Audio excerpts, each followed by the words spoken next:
The Detroit Lions head into week 3 in what I am calling a must-win game. Now, you can put any NFC game as a must-win game, but because of the next couple opponents, the Detroit Lions have to beat the Arizona Cardinals. We got those pesky Seahawks at home, which we need to get the better of them. Then we are on a break. Then we come back against the Dallas Cowboys in Jerry World, and then we have the surprisingly 2-0 Minnesota Vikings. That is what they're going to be called from now on, because we had this team as last place with no Kirk Cousins, no Danielle Hunter. We had these guys last place. We had the Bears in front of them, and now they lead the division at 2-0.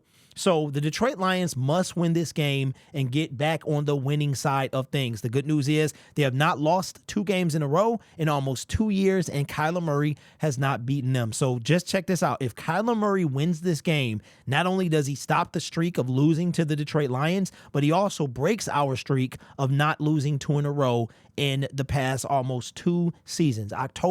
Middle of October in 2022 against the Miami Dolphins, when Arby Pleasant was fired, is the last time that the Detroit Lions lost 2 games. So they need to definitely get it together, man, and I hope that it is this game. But here is the injury report for the game against the Arizona Cardinals. This is coming from the Detroit Lions Twitter. Says, injury report, Ifeatu Melifonwu ankle is out. Ennis Rakestraw, he's out, hamstring. Alex Anzalone, concussion, he's questionable. Terrion Arnold, just a random illness, he's also questionable.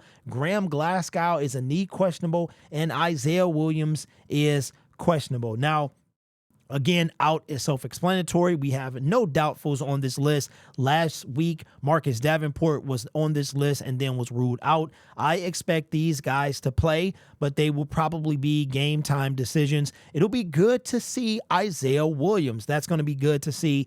And Marcus Davenport getting that half a sack in week 1. We can see with DJ Reader, Marcus Davenport, and Aiden Hutchinson if he can really be what he was brought in here to be. So it's going to be good to see Isaiah Williams out there. Hopefully he is moved up to being able to play, and then it's a snap count and things of that nature. So I'm looking forward to seeing this. But again, we don't see Marcus Davenport, and that is a good thing. So not too bad. Only 2 people out and a few people on the questionable list. But I got a few things that I'm wondering is, when it comes to Ifeatu Melifonwu, Dan Campbell said today during the press conference that Brad Holmes and himself have discussed putting Iffy on IR.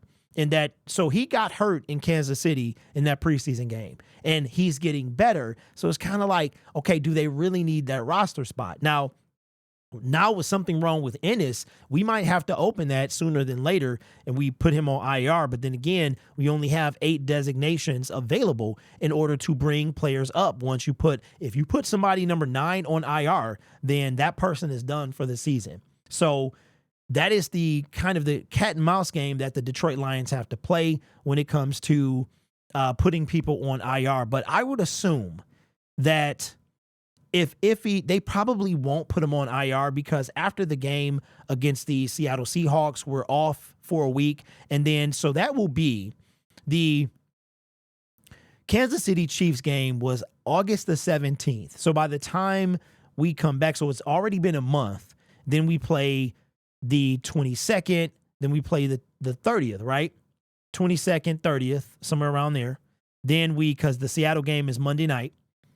So then after that, we are on a bye week. So you're talking about 2 months that Iffy has been hurt. Now, it is an ankle, so it could be, worse than we know it is. But hopefully that'll be 2 months. And I think if he's not good to go then he will be put on IR. So we shall see how that is going to go down. But there is your Detroit Lions injury report heading into the week 3 matchup against the Arizona Cardinals. In my opinion, must win. These next 4 games are must win games. We have a division opponent. We have all conference guys. And I tell you what, if we come out and we go like we did last year and we go 4-0 in this stretch, then that will give us conference wins over all those guys, and then a division win, because then we got the Packers coming up shortly after that as well. So hopefully the Detroit Lions get this win. I am excited to see the game. It seemed like it's been forever. I can tell it's funny, man, because when we were losing,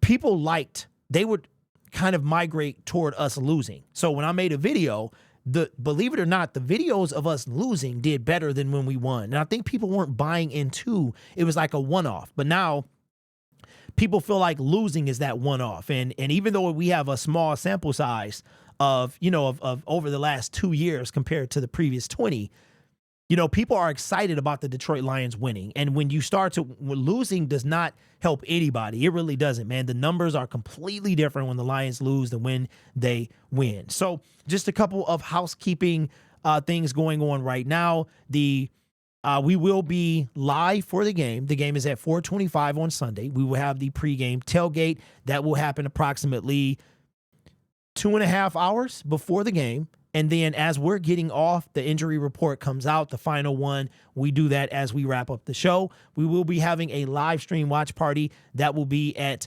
4:25. We'll probably get on at about 4:55 or so. I have decided that I'm going to bring the sound back because I enjoy the sound. I know people enjoy the sound. I was one of the ones that originated sound. And you know what? Whether YouTube blocks me or not, I'm going to use it. It is what it is. So we're going to bring the sound back, and we're going to have the post-game show approximately at 7:45. Hopefully the phone lines will be open. Now I want to say this.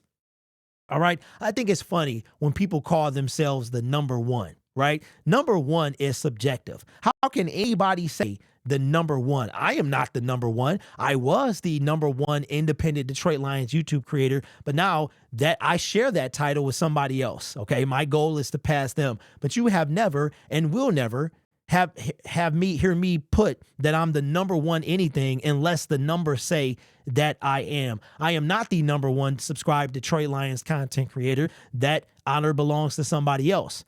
I was the number one independent Detroit Lions content creator on the net. Now I'm number two. And that's okay because I always, just like our Detroit Lions, I work better when my back is up against the wall. But if you see channels going around saying that they're the number one in anything, my question that I have for you is who made that happen? Who said that? Especially if the numbers don't back you up. So hopefully the phone lines will be open. And actually this fan channel that's been doing it for a while now, has set the precedent. And I have the library to back my stuff up. Right now, this channel statistically outside of it is still the number one independent post-game show. Woodward Sports and Detroit Lions are the only two ahead of me right now. So anyway, I think it's funny how people, they get so full of themselves for no reason that they start slapping titles that they can't back up.